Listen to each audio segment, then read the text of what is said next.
ગાંધીધામ ખાતેથી ઉચ્ચ અને તાંત્રિક શિક્ષણ રાજ્યમંત્રી શ્રી ત્રિકમભાઈ ચાંગાના વરદ હસ્તે ગાંધીધામ મુકામે નવનિર્મિત થનાર એસટી બસ સ્ટેશનનું ખાતમુહૂર્ત કરવામાં આવ્યું હતું। આ સમારોહમાં માતાના મઢ મુકામે વિશાળ જમીન પર નિર્માણ થનારા અત્યાધુનિક બસ સ્ટેશનનું રાજ્યમંત્રીએ ખાતમુહૂર્ત કર્યું હતું। ગાંધીધામ ખાતે તૈયાર થતા અત્યાધુનિક બસ સ્ટેશનનું રાજ્યમંત્રી શ્રી, ધારાસભ્યશ્રીઓ તથા મહાનુભાવોએ શાસ્ત્રોક્ત વિધિવિધાન સાથે ભૂમિપૂજન કર્યું હતું। ગુજરાતના નાયબ મુખ્યમંત્રી શ્રી હર્ષભાઈ સંઘવીએ વર્ચ્યુઅલી રીતે આ કાર્યક્રમમાં જોડાયા હતા।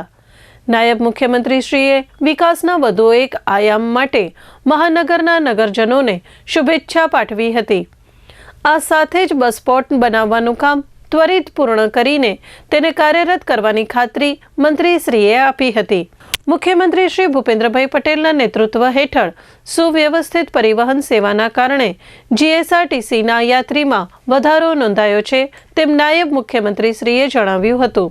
ઉચ્ચ અને ટેકનિકલ શિક્ષણ રાજ્યમંત્રી શ્રી ત્રિકમભાઈ ચાંગાએ પ્રાસંગિક પ્રવચન કરતા જણાવ્યું હતું કે રાજ્ય સરકાર કચ્છના છેવાડાના માનવી સુધી શ્રેષ્ઠ પરિવહન સેવા પહોંચાડવા કટિબદ્ધ છે।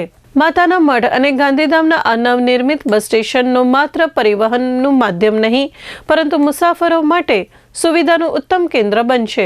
આ સાથે જ બસ સ્પોટ બનાવવાથી આવતા દિવસોમાં કચ્છનું મહાનગર એવું ગાંધીધામ અને શ્રેષ્ઠ યાત્રાધામ એવું માતાના મઢ સાર્વત્રિક રીતે વિકાસ સાધી સમૃદ્ધ બનશે તેમ રાજ્યમંત્રી શ્રીએ ઉમેર્યું હતું। આ પ્રસંગે કચ્છ મોરબી સાંસદ શ્રી વિનોદભાઈ ચાવડાએ જણાવ્યું હતું કે ગાંધીધામે છેલ્લા 2-3 વર્ષોમાં હરણફાળ વિકાસ કર્યો છે।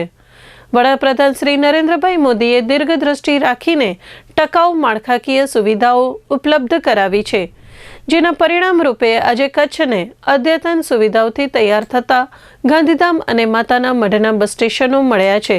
તેઓએ કચ્છના અનેક વિકાસ કાર્યોથી નોંધ લઈને ગુજરાતના મુખ્યમંત્રી શ્રી ભૂપેન્દ્રભાઈ પટેલ તથા નાયબ મુખ્યમંત્રી શ્રી હર્ષભાઈ સંઘવી પ્રત્યે આભારની લાગણી વ્યક્ત કરી હતી।